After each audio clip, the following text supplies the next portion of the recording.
Welcome students, आप देख रहे हैं आपका अपना YouTube channel Sonu sir multimedia. मैं हूं आपका मेंटोर सोनू सर।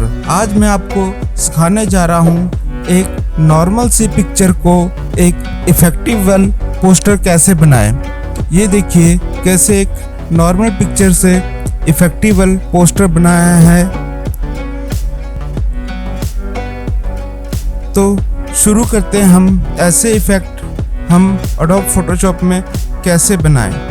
तो सबसे पहले मैं इनको क्लोज करता हूं और फोटोशॉप में सबसे पहले शॉर्टकट से कंट्रोल एन दबाकर न्यू पेज लेता हूं। जो न्यू पेज क्रिएट करने का शॉर्टकट है कंट्रोल एन, और उसमें से मैं अपना साइज़ को सिलेक्ट करता हूं। जो रिसेंट साइज़ मैंने यूज़ किए हैं यहाँ पर ऐड होते हैं। अभी मैं इंचेस में बना रहा हूँ।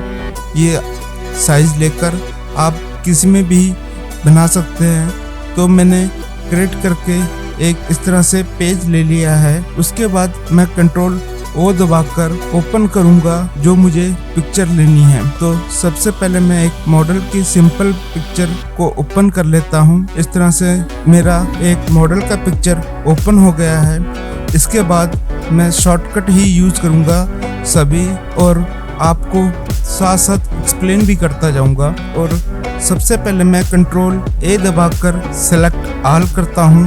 उसके बाद कंट्रोल दबाकर सी प्रेस करता हूँ, कॉपी करता हूँ, और फिर कंट्रोल दबाकर टैब दबाता हूँ।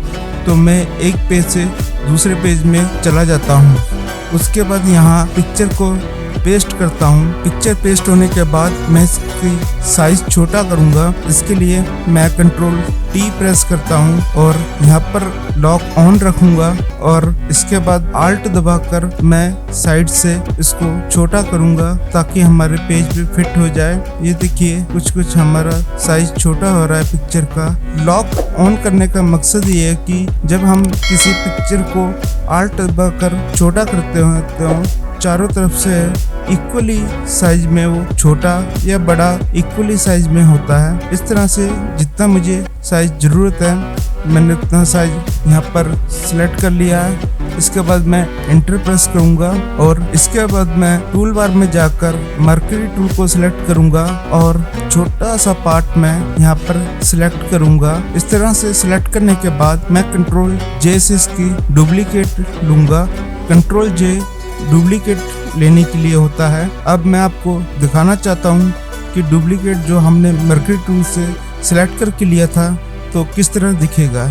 इसके लिए मैं लेयर पैनल में जाकर पहले इस मॉडल की आइज क्लोज कर देता हूँ। तो आप देखोगे कि जो हमने पिक्चर को मर्करी टूल सिलेक्ट किया था वो इस तरह से हमें दिखाई दे रहा है। तो उसके बाद मैं इसको फिर से कंट्रोल टी करूँगा सिलेक्शन के लिए।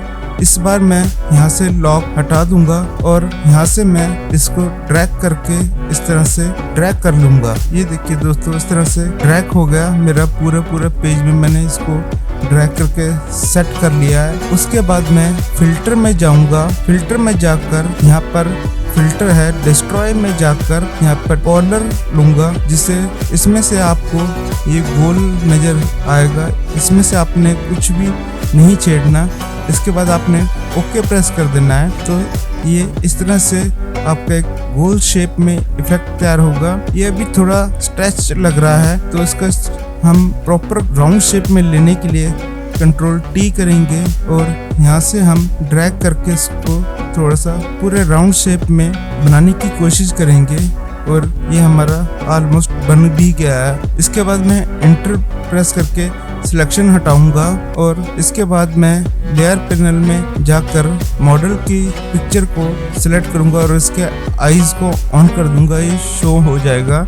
और इसके बाद मैं मॉडल की लेयर ऊपर को ड्रैग करके ऊपर ले जाऊंगा और इसके बाद मैं नीचे जो इफेक्ट बनाए हैं हमने राउंड में उसको सिलेक्ट करूंगा। मुझे जितना दिखाना है एरिया जहां पर मुझे लगता है कि यहाँ पर बेस्ट है वहाँ पर मैं अपना एरिया सिलेक्ट रखूँगा। इसके बाद फ्रेंड्स मैं यहाँ पर मास्किंग ये इफेक्ट वाली जगह में मास्किंग लगाऊंगा और उसके बाद मैं ब्रश टूल में जाऊंगा और यहाँ से पहले से मैंने ले रखा है हार्ड राउंड को सिलेक्ट करूंगा। अगर आपका इस तरह से इफेक्ट ना खुले तो आप यहाँ से दोबारा से हार्ड राउंड इफेक्ट ब्रश का इफेक्ट सिलेक्ट कर सकते हैं और बाहर क्लिक करके आप वहाँ से बाहर आ सकते हैं। इसके बाद मैं यहाँ पर ब्लैक कलर ऊपर रखना है, वाइट कलर नीचे रखना है डिक्रीज के लिए। तो उसके बाद मैं मास्किंग से ब्रश से जहाँ जहाँ ब्रश फेरूंगा वहाँ से वो इफेक्ट को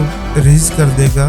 इस तरह से मैं यहाँ से जहाँ जहाँ मुझे ज़रूरत नहीं है मैं वहाँ से इरेज कर रहा हूँ ताकि एक अच्छी इफेक्ट बन सके, बहुत इजीली स्टेप में बन सके। ये देखिए फ्रेंड्स, मेरा कितना अच्छा ये सिंपल सा इफेक्ट बन गया है और दिखने में कितना खूबसूरत लग रहा है। एक सिंपल नॉर्मल पिक्चर से कितना अच्छा हमने एक डिजाइन तैयार कर लिया है। अगर हमें बैकग्राउंड की कलर चेंज करना है तो आप लॉक ओपन करके एफएक्स में जाकर यहाँ पर कलर ओवरले में जाएंगे और इस तरह से पॉपअप आपका मेन्यू खुल जाएगा और इसमें कलर पैनल के यहाँ से आपका कलर में यहाँ पर क्लिक करूँगा और जो कलर मुझे अच्छा लगता है इसको सिलेक्ट कर लूँगा। जैसे मैंने ये यहाँ से ये कलर सिलेक्ट कर लिया तो अपने पे पिक कलर उठा लेता है और इसके बाद मैं ओके करूँगा। आप मैन्युअली भी अपना कलर दे सकते हैं जो